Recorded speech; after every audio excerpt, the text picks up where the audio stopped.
In this section, we will learn how to perform sampling and reconstruction of a signal. From the earlier lectures in this section, we already know how to perform sampling, and we also understand that during sampling, a continuous time signal is converted into a discrete time signal. However, some information is lost during this process. Sampling is still necessary because, for signal processing, we need the signal in discrete or digital form. After processing, we then need to convert the signal back into its continuous form to recover the lost information. This process of converting a discrete signal back to continuous form is called reconstruction.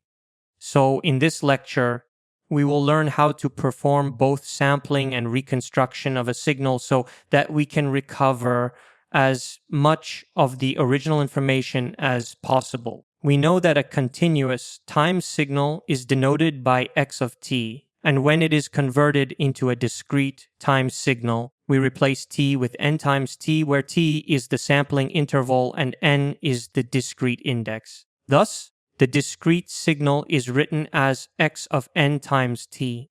Another important thing to remember is that in the previous lectures, when we performed sampling, we often set the value of the sampling frequency equal to 1 for simplicity. This means that the sampling interval also becomes 1. This simplification helped us understand the sampling process conceptually. Now, the sampling rate or sampling frequency, both terms are used interchangeably, defines how many samples are taken per second. The sampling frequency is measured in hertz, which is its unit. The next important step is reconstruction.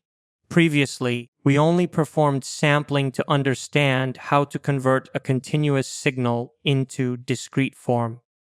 Now, we will reconstruct the signal, which means converting it back from discrete to continuous form.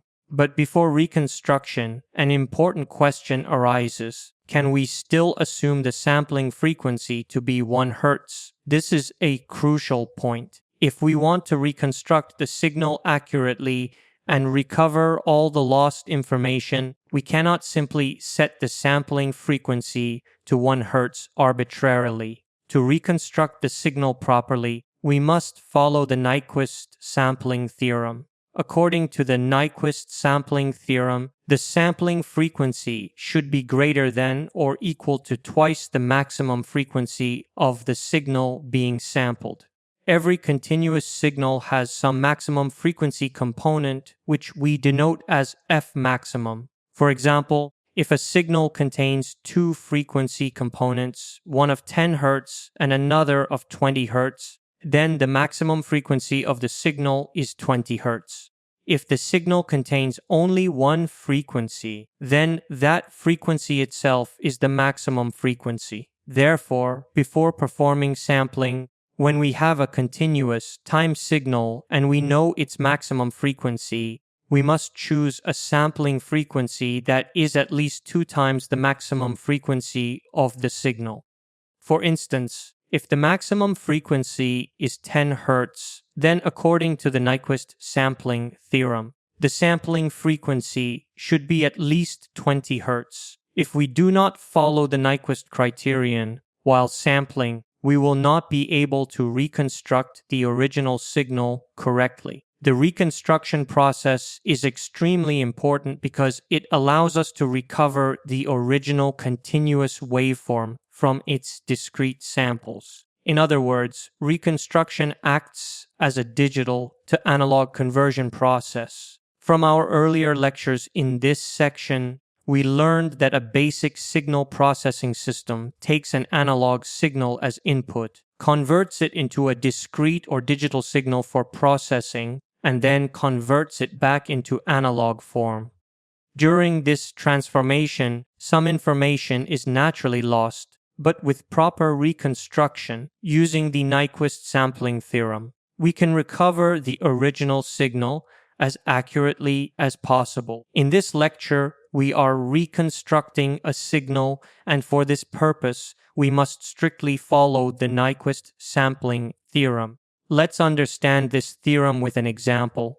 Suppose we have an original continuous time signal with a frequency of 20 Hz. This 20 Hz is the maximum frequency of the signal. If we want to sample this signal and later reconstruct it accurately, our sampling frequency should be at least 40 Hz according to the Nyquist criterion, because the theorem states that the sampling frequency must be at least twice the maximum frequency of the signal. However, in this example, we are taking the sampling frequency as 35 Hz instead of 40.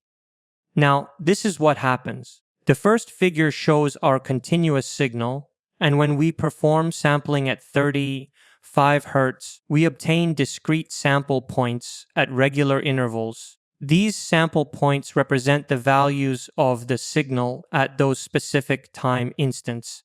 But because the sampling frequency is 35 Hz, less than the required 40 Hz, we will not be able to reconstruct the signal correctly. When we try to reconstruct it over time, the reconstructed waveform will not perfectly match the original continuous signal. The figures show that the reconstructed wave is distorted because the sampling frequency is below the Nyquist limit. These sample marks represent the sampled signal, and the reconstructed waveform shows the result of attempting to rebuild the signal from these samples.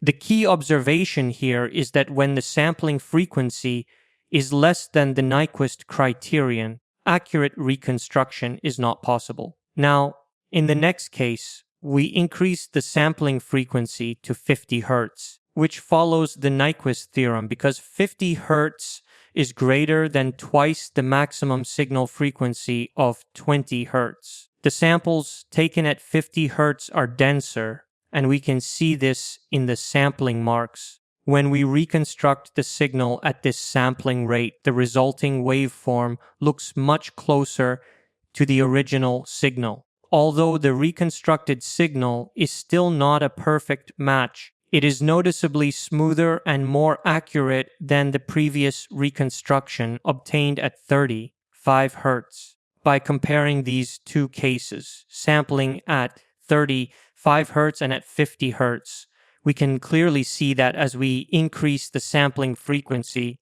the quality of the reconstructed signal improves. However, even though 50 Hz meets the Nyquist criterion, the reconstructed signal still has small deviations from the original waveform. Let's take another example to understand this more clearly. Suppose we now increase the sampling frequency to 100 Hz. This sampling frequency is 5 times greater than the maximum signal frequency of 20 Hz. In this case, the sampling points are much more frequent, and when we reconstruct the signal from these samples, the result is a waveform that is almost identical to the original continuous signal. The reconstructed wave now matches the original signal very closely.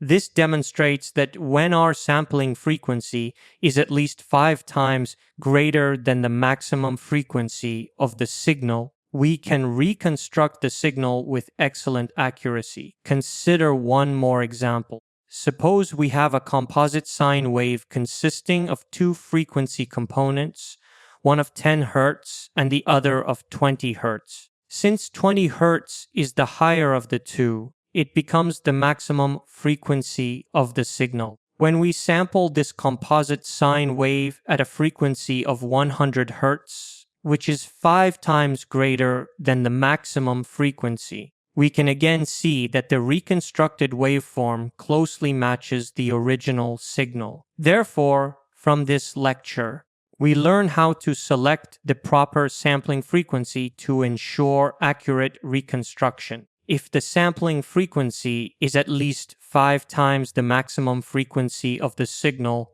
we can reconstruct the signal almost perfectly. This demonstrates the practical importance of choosing an adequate sampling frequency beyond the minimum Nyquist requirement to achieve high quality reconstruction.